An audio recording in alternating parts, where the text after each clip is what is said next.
Welcome to the District 15 State Senate Primary Forum. I'm Tony Shanella, a senior editor for New Hampshire and Rhode Island at Patch.com, and we're in the great Concord TV studios here at Concord High School. The date of this recording is August 15th, 2004, to give you a sense of when we're taping it. It's great to be here again in Concord TV studios, and we thank all of the employees here who are helping us bring this to you. During the next hour, we are going to learn more about 3 Democrats who are on the ballot September 10th and the Republican that they'll face off against in the general election in November for the 2-year state Senate seat being vacated by Rebecca Whitley, who served, she's a Democrat from Hopkinton who served 2 terms. The seat is one of 24 in the state of New Hampshire, and it represents the towns of Bow and Hopkinton as well as the city of Concord. The format, for those of you who have never seen our forums here, we're going to call them forums. We're not going to call them debates anymore. They're forums, okay? Legit criticism. We're going to call them forums from now on. I'll ask all the candidates a question. They're going to get opening and closing statements, and then there might be a little bit of follow-up here and there. Each candidate will get a minute to respond to the questions, and if ladies, you could hold to that. I'd really appreciate it. We'll get through everything. And if they have a little extra time, we'll give them a little extra time too if they need it. And I'm glad you all could participate. I know that it's like getting 4 people to get into one date. I mean, this was just really great, and I'm really grateful for all of your time.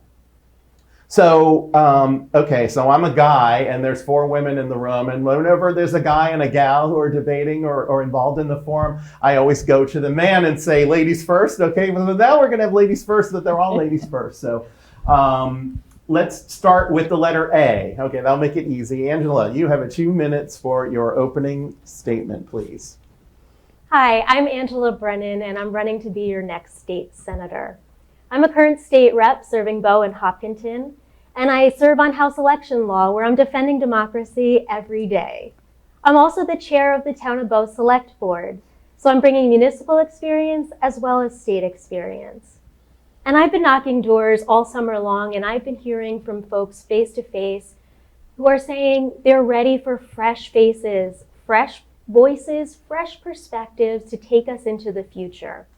We have shared values that need defending in our state Senate, including properly funding our public education system so that every child gets the education they deserve. We have reproductive freedom on the ballot. We've seen bills come through that have made it harder for folks to count on the reproductive freedom and health care that they deserve. You know, we're looking for safe, welcoming communities where people are free to be themselves and valued, respected members of our communities, no matter who they are or who they love. And we're looking to defend our democracy. You know, it's really important that you have your voting rights intact. It's the basis of all other rights. And those are things that are important to me and that I'm hearing from you that are important to you. You know, I'm bringing this new fresh energy and enthusiasm to uplift our communities and other candidates as well. Because when we have team players and we're working together, we can really make some great progress. So thank you for having me, and visit angelabrennan.com if you'd like more info. Thank you. Great job. Actually, under 2 minutes. Nice job, Angela. Rebecca, 2 minutes. Thank you, Tony, and thank you everyone for listening. My name is Representative Rebecca McWilliams, and I am a 6-year veteran of the State House. I've been working on the Science, Technology, and Energy Committee to fight for both energy and environmental causes. My husband and I live in South Concord. We run the Lewis Farm, which is a compost operation, and we like to say that we're very close to the earth. We have 3 children. 2 are in public school and 1 is in childcare. So at the State House, I've also served on the Special Committee for Childcare because it's an issue near and dear to my heart, and also it's frankly reached crisis level here in the state. I am the survivor of an ectopic pregnancy, and I will tell you that although Concord Hospital saved my life, if that happened to me today in the state of Texas, I would be dead. And so women's rights are on the ballot this year, and it's time for us to pay attention to where every candidate stands. And that's very important, especially considering our current national situation. In addition, I've been fighting for environmental issues, including the closure of the Bow coal plant, I worked with Sierra Club to advocate for shutting it down and transitioning to renewable energy, and I'm proud to say that we won a victory. In 2028, the coal plant will be closed, but the work continues. We still have a lot of work to do when it comes to PFAS, which are forever chemicals that are polluting our waterway here in the Merrimack River, and also in the Hopkinton Transfer Station. We're going to have to get a bond to address the PFAS that are insidious in our groundwater and soil. And so it's time for us to step up and have an advocate who fights for the environment. And I am that champion, I am that candidate, and I look forward to serving you as your next state senator. You can find me at RebeccaMcWilliams.com. 2 for 2 at less than 2 minutes. Tara. Thank you, Tony, and thank you, Concord TV, for providing this opportunity for the candidates, and thank you to the audience that's watching this. My name's Tara Reardon. I've served in public office for almost 3 decades here now in the state of New Hampshire, and that's been at all levels, the city council level, the school board, the zoning board. I'm currently a county commissioner, and I served 7 terms in the state legislature, all of those on the Commerce Committee. In addition, I've been on countless nonprofit boards, and I will say to encapsulate that 30 years, those 3 decades of service, I've really been a workhorse, not a show horse. I have lots of great success stories about what's happened when I've worked with nonprofits, when I've worked on projects while as an elected official. They include solar arrays in low-income communities, creating daycare centers, doubling the size of our domestic violence shelter here in Concord. All great projects that were far beyond policy. Policy is one thing, but bringing together those 30 years worth of relationships that I have to make all of the pieces of the puzzle come together, funding-wise, support-wise, operations-wise, to make sure that those successors continue is what I bring to the table. I do it in a bipartisan way. I always have on the Commerce Committee in the House. After many, many tries, my leadership as chair of that committee got the no smoking in restaurant ban finally passed in the state of New Hampshire. That was just in 2007. I have countless other stories like that of success of projects that come from being a workhorse. And I'm willing to use all of my common sense, my intellect, and my experience in those relationships for the people of District 15 as their next senator. Nice. That's 3 in a row under 2. Pam. Hi, my name is Pamela Ian, and I've been a Concord resident since 1996. I'm a single parent of 2 sons and 4 grandchildren. As such, I know how hard it is to make ends meet. Government which works to deprive you of your hard-earned money does not help working families. The New Hampshire advantage of no sales tax and no income tax provided me with the ability to give my family a better life than what we had in New York. I'm a retired public school teacher with a master's degree in the foundations of American government. I'm also a former police officer. I'm running for the New Hampshire Senate to ensure that our state keeps moving in the right direction.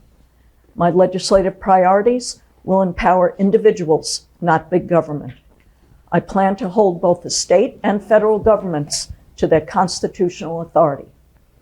I pledge to protect the rights of New Hampshire citizens to make their own financial, educational, and medical choices.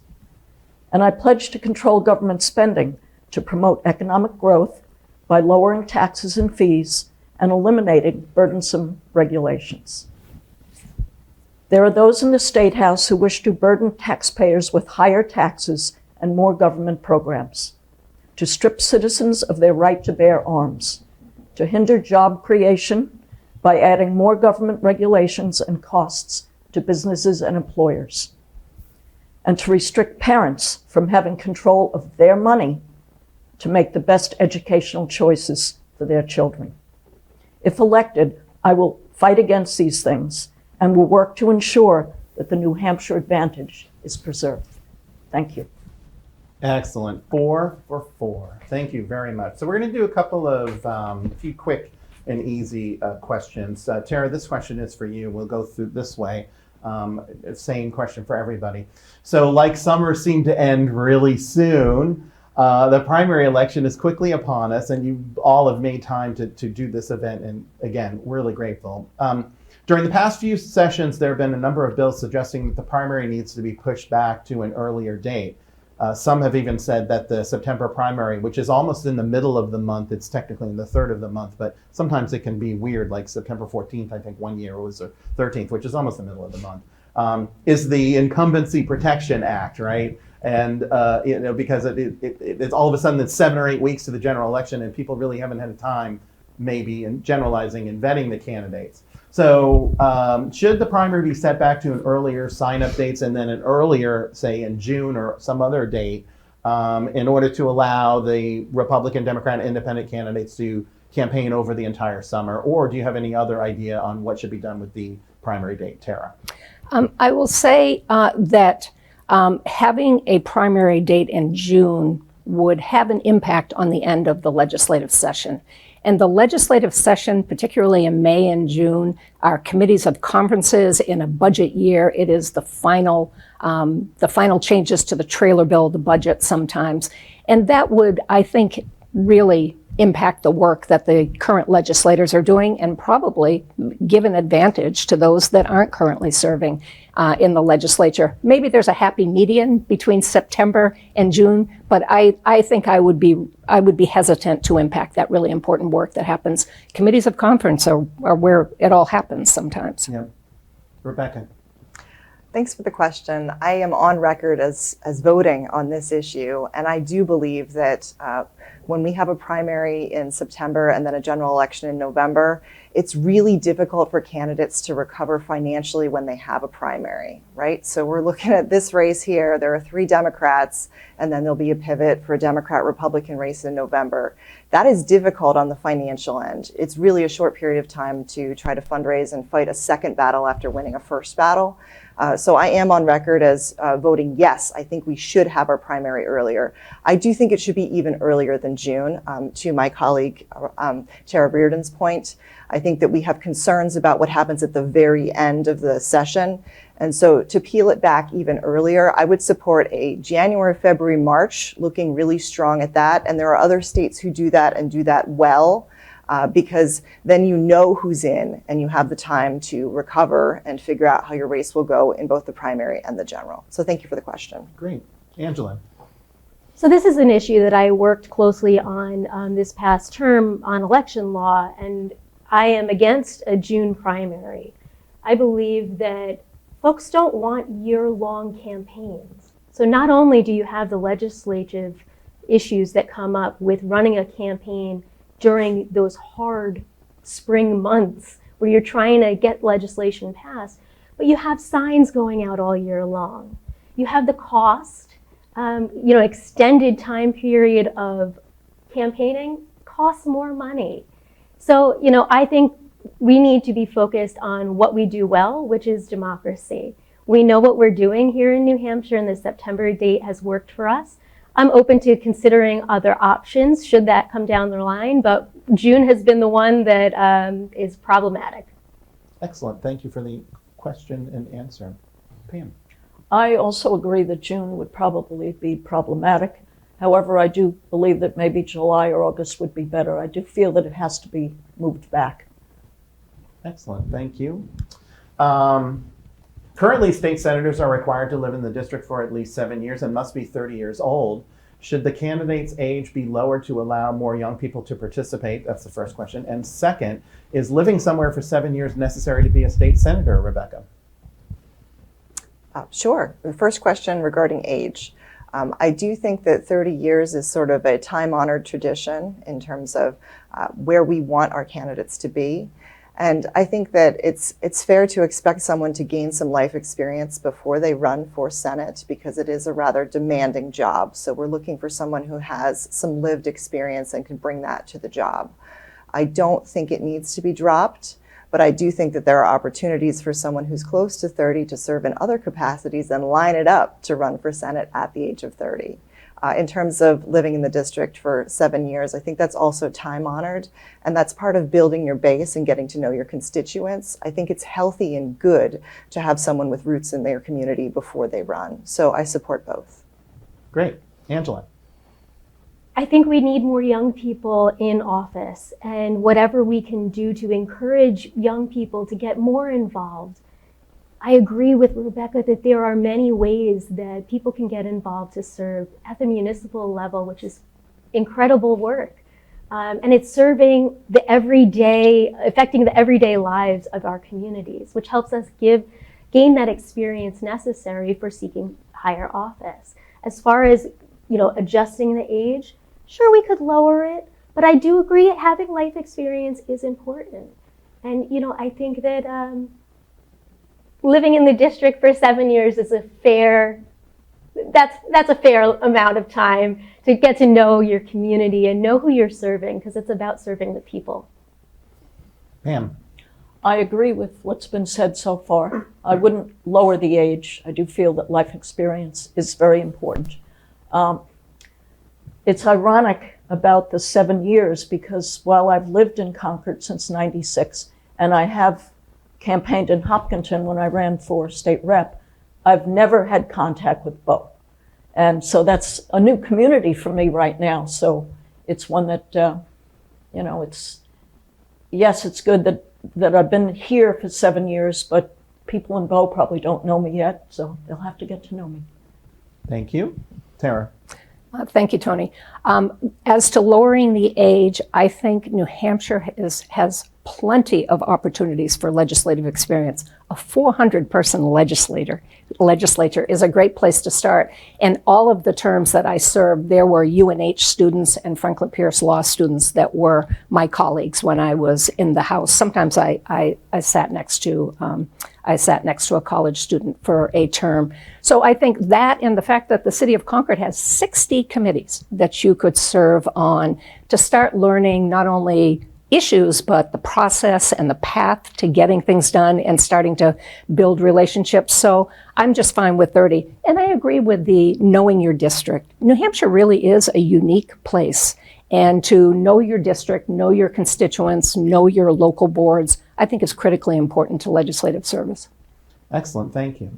Angela, this one is to you, and then we'll go to Pam and around. Will you support an income tax or sales tax for any reason? And if yes, explain why. No. Pam. Definitely no. No, thank you. Rebecca. This is a nuanced answer.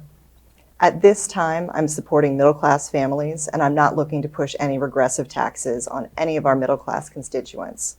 I also believe that we should have every tool in the toolbox, and I'm not going to take out the hammer and chuck it behind my shoulder and say, we can build a building without that. I'm going to say we have all the tools, but my focus is on the middle class. Thank you. Abortion is a significant issue in every election cycle, but has become more prominent since the Dobbs decision. In New Hampshire, abortion is legal and unrestricted for the first 24 weeks, which is about 6 months, with exceptions of if the life of the mother is in danger or for fatal fetal anomalies. Some polling data shows that public support for the current law, there is support for the current law, and then you always have the extremes on each side. One side doesn't think there should be any abortions, and the other side thinks there shouldn't be any restrictions. Pam, let's go to you. Would you work to change the current law, or would you leave it the way it is? I would leave it the way it is, because at 6 months, babies are now viable. I mean, years ago, babies at 7 or 8 months were not surviving. Now they are. And I'm looking at the third person in this, which is the little baby. And I feel that the law is fine the way it is right now. They're viable. They should be able to live. And congratulations on being a grandmother as well. Thank you. Yes, he's One of my 5 months softball old buddies already. finally had a baby. Yes. Sarah. There are 22 states in the United States now that restrict or outlaw abortion completely. And there is a movement, especially in Project 2025, which is something we should be very vigilant about, to make that a federal nationwide effort. Without some constitutional protections in the state of New Hampshire, our right to our own healthcare choices could disappear easily. So I would be in favor of a constitutional amendment to ensure a person's right to privacy over their medical healthcare decisions. Thank you. Rebecca. I've been on record as someone who survived a ruptured ectopic pregnancy. And when we're talking about the current abortion ban in New Hampshire, parents have already picked out furniture for the nursery. They know what they want to do. They're excited about having a baby. This is an emergency situation when someone needs an abortion at 6 months. I have a dear friend named Lisa who went through this situation. She lost one of 2 twins that she was carrying, and because it was past 6 months, she was required to go on bed rest, and she was not able to have that twin removed, which caused her extreme stress. To this day, I think she still struggles with it. And there was fear the whole time that this could go septic and it could kill the second twin or her.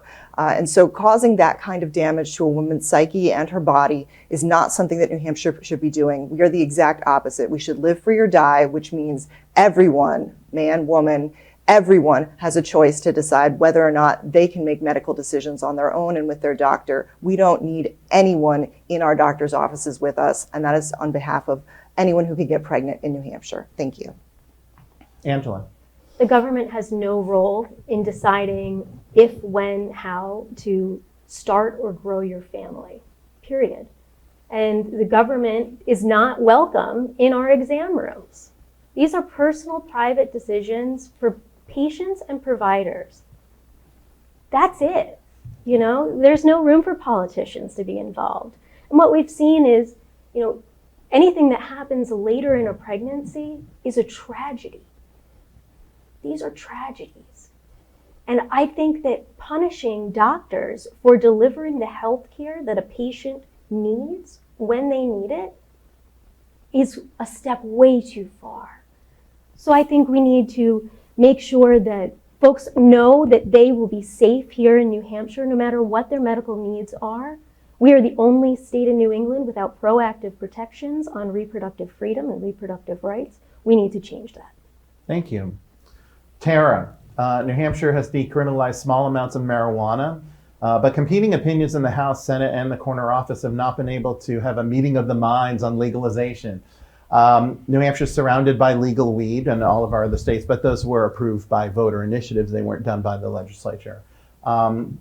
We have to admit there's been progress. Governor Sununu was an opponent of legalization and was concerned about fentanyl exposure in June 2022, pivoted a year later saying, hey, under certain circumstances, you know, I can sign the bill. But it still didn't get done. How will you move marijuana legislation forward? If you don't support it, please say so and why.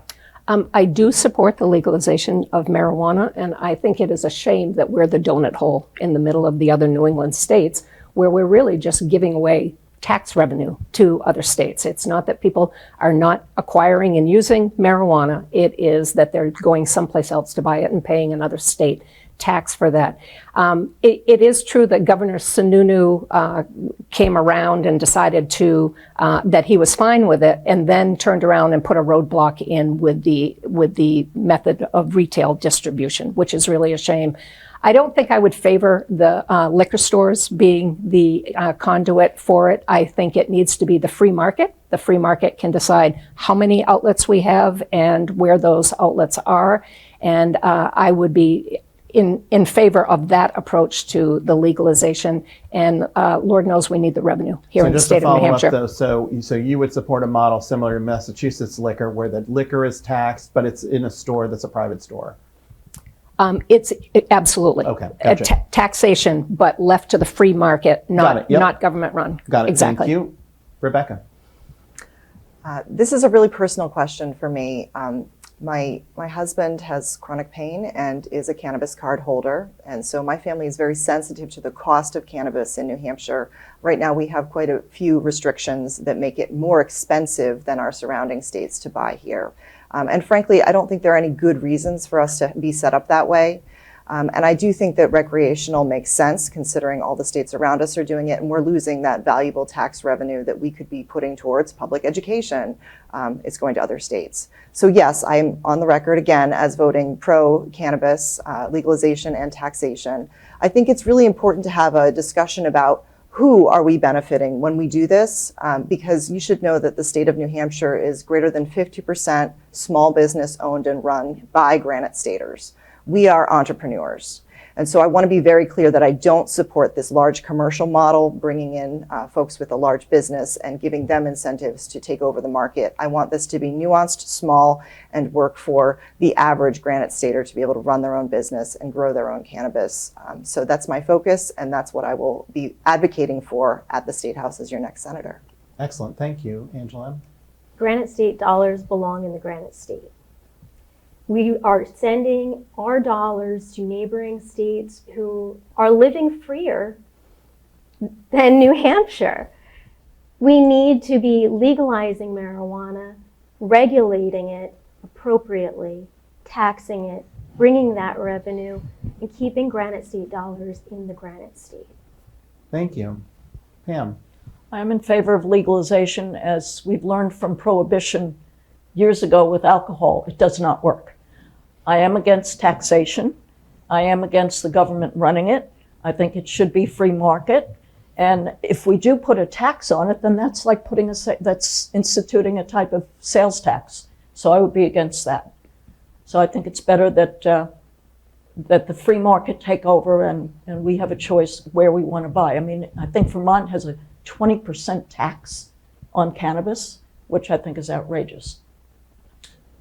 Quick follow-up to all of you. We'll start with Rebecca. Do you support decriminalization and or legalization of all drugs? And if so or not, why? Sure. I think on the federal level, we have a lot of really good reasons for why we have criminalized certain drugs and also guardrails to protect the public from horrible things that could happen. Certainly, we've seen that there is opportunity when it comes to things like mushrooms and some hallucinogenics. In other states, that's being opened up. And I think that New Hampshire is paying attention to what's happening at the state level. But the federal level is really our guide right now. So I would look for direction from the Fed before we make any decisions. But certainly science is changing and research is changing. So I'm open to a conversation about it. Right now, no change. Thank you. Angela? This is not a state issue. This is a federal issue. I agree with what Rebecca is saying, is that this is handled at the federal level. To have different laws in our state that compete with or contrast with the federal level guidelines, I think would be detrimental to our state and put us at risk. I think that we need to, I think there are opportunities for decriminalization to make sure that every Granite Stater is not getting stuck in a loop of criminal activity that prevents them from thriving. Thank you. Pam? I'm all in favor of decrim, definitely. As I've previously stated, if you look at what happened under Prohibition with alcohol, people who wanted it got it. The gangs were in charge, and we see that happening now with the cartels. So I don't like some of the federal laws. I don't think they really have a constitutional basis for some of their laws. So yeah, I would be in favor of decrim, as I feel that it would probably take the mystery away from a lot of people too, because I know some kids would say to me, well, I wonder what it's like to smoke pot. You know, when I was a teacher, I heard this stuff. And I told them, I said, it's because it's outlawed that a lot of people think, oh, well, you know, let me try this. And I think the opposite would happen if we took off the veil. Thank you. Tara? Thanks, Tony. I would say it is absolutely a federal matter, and the hierarchies of law would prevent New Hampshire from doing something that was contrary to the federal law. But I also, if in fact it was even possible, could see that people would shop for the state that they wanted to live in if it wasn't decriminalized. My experience with the Merrimack County Jail, and that 80% of the residents at the Merrimack County Jail have a substance abuse and sometimes a co-occurring mental health abuse, is that we need to have a whole lot more treatment and a whole lot less access to drugs. Thank you. The abuse tends to be much of the mental health outcome, just as an editorial note. We're going to go with Angela with this one. So there are two major local issues facing the city of Concord that involve large amounts of cash from the state, which you will probably have to work on. It includes a new middle school in Concord, which is nearly $250 million proposal that many people don't believe or we need or should pay for, and hundreds of millions of dollars for the widening of Interstate 93. which many people want, but others think it's a waste of money. And even there was a proposal for insane proposal to build a walkway over the highway, which isn't a bad idea, but a performance space on the walkway, which if anybody's ever walked near a highway, you can't hear yourself think. I don't know what they were thinking. Neat idea, but I can't imagine we would want to spend any money on that and try and listen to music while cars and trucks are going woo, woo, woo, woo, all day long. Anyway, you're going to have to manage that money and make sure that we get it, and or deal with constituents who don't want you to preserve that money. So if elected, how do you balance those competing needs and opinions of the city residents who may have divergent issues on the largesse that we want to do these things? We need to be fiscally responsible here. And one of the things that I've heard in knocking a couple thousand doors myself are people are concerned about the new middle school. And one of the things that I think is something any person that's in public service needs to do is really listen to their constituents about what they need and what they want and how we can best serve them. And so it would be that perspective that I would take into the Senate in evaluating the fiscal matters that come before the legislature. And I'd want to be serving the community and listening to what they have to say and what is needed. Thank you. Pam? I definitely feel that the school should not be put in the eastern part of the city. As a teacher, Merrimack Valley High School, we went a revision of the whole school. And I heard people say, well, it's going to be disruptive to education. And I can tell you personally, it was not. We did put up with having to hear the jackhammers every once in a while, but we took it as a joke. And I think that would be more fiscally responsible to rebuild Runlet than to use all that money and put it somewhere else. Thank you. Tara, you were on the school board for a while. I was. Then you fled. I think it was a single term. I'm only razzing you. It was the last 3 school rebuilds, as a matter of fact. I'm just teasing you. Mayor Champlin just did a letter to the editor about this. He and I have been at the same meetings, particularly about I-93 for the last 10 years following that. And there have been some wild proposals, but there has also been really great listening sessions about what people want when you have a major expressway going through your city, and how you protect your constituents and still give them access, easy access to each side of the river, and the ability to enjoy the river, which is something that Concord hasn't been great at. So I look forward to more of those conversations. As it comes to the middle school, if you've done door-to-door in the south end or the east side, almost every lawn has a sign on it nowadays about the rebuild at Runlet.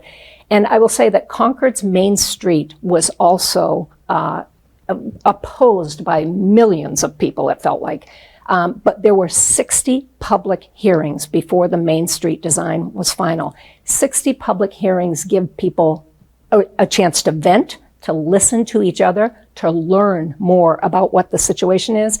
And I don't have an opinion about which side of the river that school should go on, but I do have an opinion that I think we need 60 public hearings for that. And I will say my job as a senator is going to be to make sure we get building aid for that. Thank you.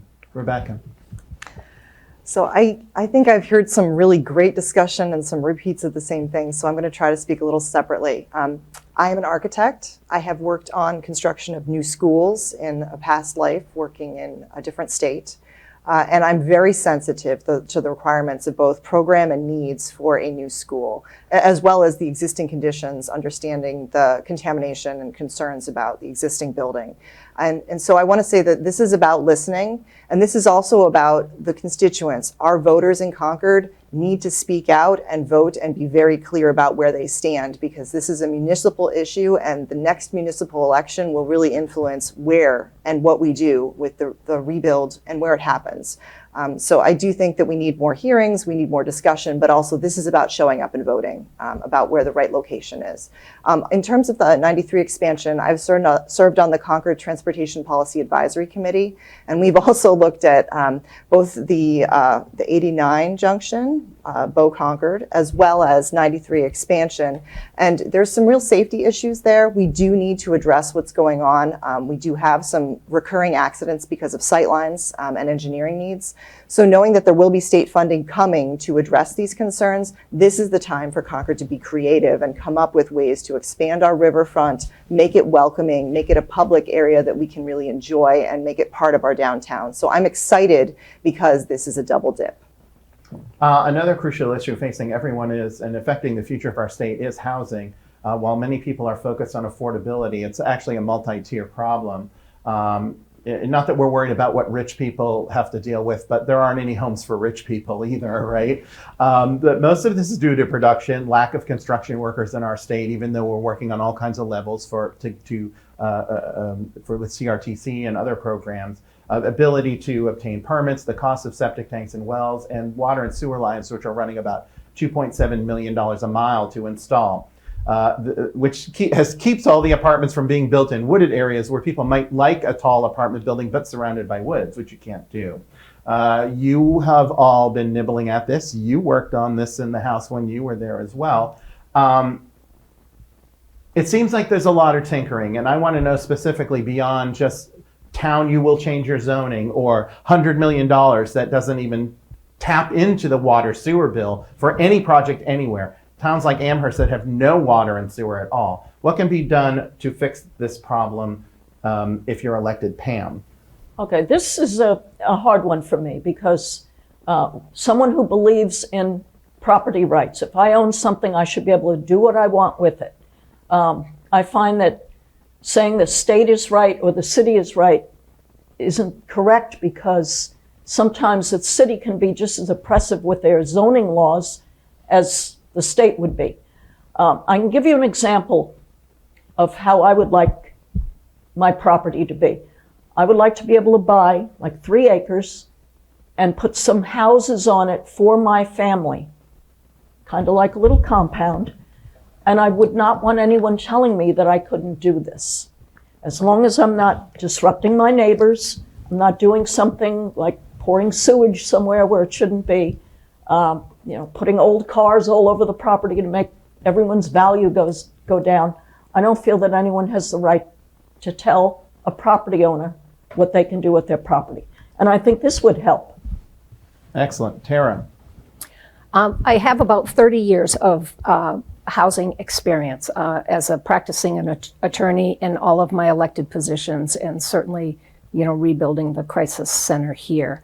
It is a puzzle that takes a lot of pieces, and when you say which one of those things, would you focus on? All of them. Everything has to happen. There has to be sensible regulations. There has to be funding sources. There has to be education for people. Just this morning, I asked the Association of Realtors for a great white paper and video they have on, one is on affordable housing, and the other is does more housing really add more kids to the school? And there's a UNH study that has debunked that. When I asked for that this morning, Bob Quinn at the Realtors Association said, thank goodness somebody's asking for it. We usually have to beg people to watch it. So there needs to be a lot more information about what affordable housing is, who lives in workforce housing. It's our neighbors right now who live in that housing. But it takes all of the available federal, state, local resources to make that happen. And we have to be really open and really creative. Thank you. Rebecca?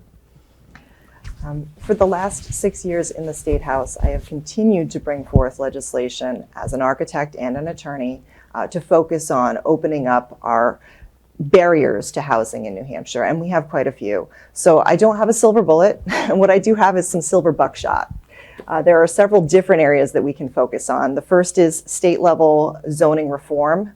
It's taken 50 years for these not in my backyard NIMBY zoning ordinances to really entrench themselves across the state in different communities. We're not going to see those individual communities repeal the NIMBY zoning. It has to happen at the state level. So that's step one. Step two, affordable housing. We are really losing out on seniors and young people who can no longer afford to live in the state and are being forced out because they can't pay the property taxes, they can't afford rent, and frankly, one big house is too much for a single or couple when they're ready to downsize. So we have all of these kind of concurrent issues. What we need to focus on is looking to our neighbors. We have some really good examples of affordable housing requirements as part of new development at the state level. which requires both funding and enforcement, but it's a long-term plan that will allow us to incentivize affordable housing and make sure that when we're doing all this new construction, we need 90,000 units by 2040 to meet our workforce needs. When we're doing this new construction, we will have tiers of affordable housing as part of the new development. So yes. Angela. Thank you. With my municipal experience and my ongoing conversations with our various committees, planning board, zoning, people don't like mandates from the state. And I think there are opportunities for the state and municipalities to work together to find the just right solutions without the state coming in and issuing mandates that every community must follow. The infrastructure needs of one community differ from another community. Concord has municipal water and sewer. That is very different than what is in Bow and Hopkinton, where we're on wells with limited access to water, and people are really concerned about, having access to water and depleting the water table. So I think there's a balanced approach that needs to happen between the state and the municipalities to find just right solutions for housing. And like you said, it's not a matter of throwing up apartment buildings every which way that's going to solve our housing crisis. It's really going to take a variety of solutions, and we need to be open to what those solutions might be and work to bring the community along with us with these ideas instead of making them, feel like something has been shoved down their throats. Thank you. Quick yes or no answer. We'll start with Tara. Should there be a public campaign to discourage people from moving to the state since there's no place to live? No. No. No. No. Okay. Let's talk about education for a second. There's been a lot of hay made about the education freedom accounts and how much money they steal from public schools. In actuality, it's about $60 million, or 1.7% of the $3.5 billion spent on K-12 education in the state of New Hampshire. So it really, no matter what you think about education freedom accounts, there's a lot of opinions. It's really a very tiny amount of money that is being spent. But let's say there weren't education freedom accounts. We'll go with Rebecca. What would you do differently to assist those students who can't afford private or religious schools but aren't succeeding in public schools? Square pegs trying to fit into round holes, kids who are being bullied, or parents who don't want their children who are exposed to certain subject matters, while not demanding more money from the taxpayers that they're already spending on public education? It's a great question. Just to address the education freedom accounts, we know that 95% of these are going to students who are already out of public school. So when we're talking about sending money there, these are students who are no longer in the system. They've already made a decision to leave when they're receiving the funds. So it's very clear to delineate that. We're going to call that welfare for the wealthy. In terms of supporting students who have differing needs, I think our public schools have done an amazing job of supporting students with differing needs as long as we've had public schools in the United States. It's a founding pillar of our country. I have two students who are my twins are in second grade in public school in Concord. And I think it's really important to say that they have aids, and there are dropout and drop-in programs for students who have special and differing needs. Certainly there are behavioral concerns and issues where we have aides who can assist. And that's intentional. The programs are set up in order to support our students. So we have opportunity in wraparound programs, even before and after care, to continue that level of support. I do think that basing our school and public support in public ed around the agrarian model, right, 7 a.m. to 3 p.m., people are not out in the fields and they don't need their kids back at 3 p.m. to help hay the field. They are at your house, though, aren't they? We're not haying the fields, but I'm saying, I'm an outlier, and we run a compost operation, so the kids are not out there, turning compost with equipment. But big picture, I think that we are behind the times. Most parents are working 9 to 5. And so our school hours should be 9 to 5, and they should be covering care and support for those individual student needs at the public level between 9 and 5. And so we need to adjust the way that we're looking at this. Thank you. Angela. Couple of things. The voucher program is diverting public dollars to private and religious schools with zero accountability and oversight. So while it may seem like it's a small fraction, it's still taking public dollars away from our public schools. Secondly, teachers get into a career of teaching to help kids learn.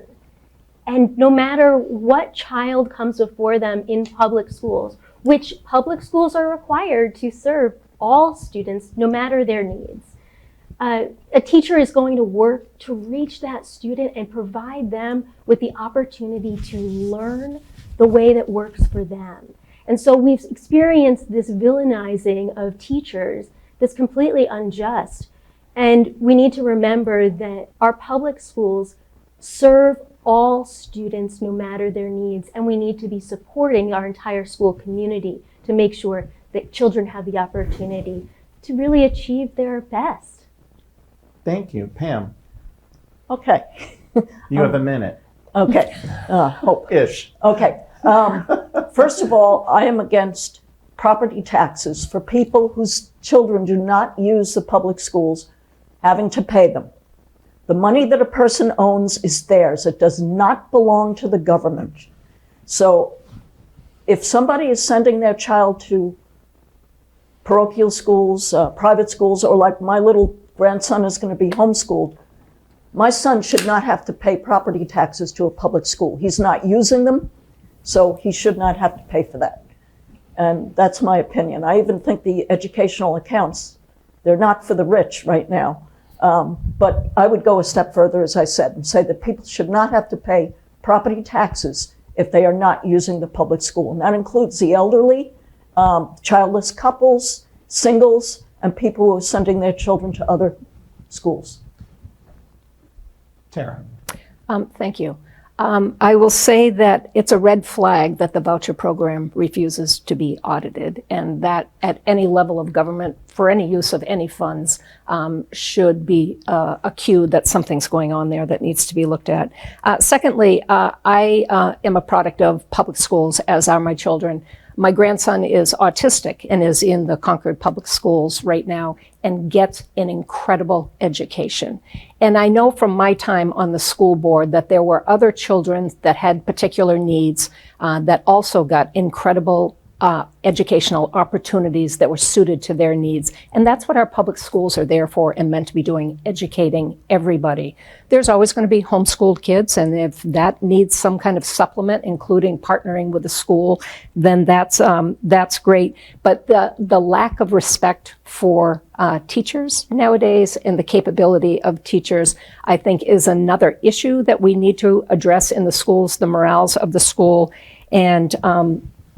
And I had a last point that I've just forgotten, and my time's up anyway. So, Okay, yeah. real quick. So let's do we're coming towards the end, so let me just get real quick. Let's try and do this in 15 seconds. We'll go with Angela. You said you didn't support broad-based taxes. How would you raise more money for public schools in light of the education funding level lawsuit? One answer, one idea. Frankly, the state is not doing enough, and we need to be looking at creative solutions to generate revenue. I think there are opportunities, and our budget must reflect our values, and we value public education. Pam, you just said elderly people, single people, and people at homeschool shouldn't have to pay the school part of the property tax. How do you make up the difference for my kids? Well, you should be paying them. But I already do that. As a teacher, I can tell you throwing money at education does not make me a better teacher, did not make for better education. There are other solutions that need to be done, which I won't go into now because I only have a minute. Right, and you also said you didn't support a broad-based tax either. Tara, No, I do not support it. Tara, again, the whole with school funding, real quick. The entire economy is in a decline. If in fact housing is built, it provides more space for workers to live, business can expand. Once those two things happen, the real estate transfer tax goes up, the BET and the BPT also rise. So getting the economy back going with having enough housing so businesses and even government can hire. We're down a whole shift of firefighters in the city of Concord. We're down 32 corrections officers at the Merrimack County Jail. Getting those things going will raise those taxes. Our interest and dividends is going away. All of that interest money on ARPA funds is going away. Those were the reliable sources before. We need to raise those back up. So we're just about out of time, and I want to make sure we get to closing statements, but I want to give you all 15 seconds. We'll start with you, Pam. Take 15 seconds and talk about one single issue that I didn't ask about that you will champion if you're elected. Real quick. I have more than 1 minute here. Take one thing. The founders of our great country have a beautiful vision for our nation. It was one of peace, prosperity, and freedom. The founders recognized that prosperity comes when people are free and unencumbered by government. Okay, I'm gonna stop. I want it to be real quick. You'll have a closing statement, but let me just one issue. Oh, one issue? One issue. I would say the economy. Okay, economy. Childcare, we're losing $710 million in lost wages right now because people can't go to work because they don't have childcare. Rebecca, one issue. Environmental contamination. Angela, one issue. Voting rights, it's the basis of all other rights. Okay. We're going to go to 1 minute closing statements, and we're going to start with Tara. 1 minute, please. Thank you again for being here. Thank you, Tony, for having us. My name is Tara Reardon, and I'm asking for your vote to make me your next state senator here in the Concord, Hopkinton, and Bow district. I am endorsed by Congresswoman Annie Kuster, Governor John Lynch, former state senators Sylvia Larson and Dan Felters, as well as the Bow and Hopkinton representatives Mel Myler and Dave Luno, because I've worked with all of them. They know that I'm a hard worker. I use my intellect, my common sense, and my experience to make things better every day, every opportunity I get for the people of this district. Thank you. Thank you, Tara. Rebecca. Thank you so much, Tony. I'm looking forward to serving as your next state senator, mostly because I have both the experience as a state representative for the last 6 years. I've passed 14 bills related to cannabis, housing, childcare, our economy, and hopefully I look forward to passing something that will help us with housing in the future, because we know the governor is going to sign my bill, House Bill 1400, in the next week or so. Moving forward, I have a big plan for what can happen in the city of Concord, the town of Hopkinton, and the town of Bow for our known housing challenges, and for what we can do as a team working together to support childcare, a working economy for the working class, and our young people who want to stay in the state and can't afford to live here right now. So we need to increase the minimum wage. We need to have a state minimum wage. And most importantly, we need to look at the economy as a big picture, understanding that everything is connected. We are going to fight for public education, and we're going to fight for the next generation. And I look forward to your vote. Thank you. Angela. Look, we've heard from folks all across Concord, Bow, and Hopkinton that the same old isn't cutting it. It's time for fresh voices, fresh perspectives to take us into the future. I'm that candidate in this race, and I'm Angela Brennan, and I'm asking for your vote for state senate. We need to bring the energy and enthusiasm to uplift our communities, uplift our values, our freedom, security, democracy. It's all on the line this year, and I'm asking for your vote on September 10th. Angela Brennan for state senate. Thank you. Thank you. Pam, 1 minute. The founders had a very nice vision for this country, which I feel has come under attack by those who want to expand government and control your life. I'm running to restore and refresh this sense of liberty. I trust in your judgment and know that you know what is best for yourselves and your family, especially when it comes to your finances and the education of your children. I have the courage and determination to stand up for you and will work to stop the continued encroachment of predatory government into our lives. You have a clear choice this election between someone who maintains the status quo of expanding government or someone who will hold government to its intended duty of protecting life, liberty, and property. Please vote for me, Pam Ian, for state senate. Remember that when liberty prevails, everyone benefits. Thank you. Well, it's pretty obvious that Democrats, Republicans, and Independents have a reason to go to the polls on Tuesday, September 10th. And guess what? Voters vote from 7 a.m. to 7 p.m. in all 3 towns. Bow voters cast ballots at the community center at 3 Bow Center Road, while Hopkinton voters cast ballots at the high school gym at 297 Park Avenue. Concord has 10 polling locations. You can find it online at concordnh.gov. I'm Tony Chanella on behalf of Concord Patch and Concord TV. Thank you again for tuning in. We really appreciate it.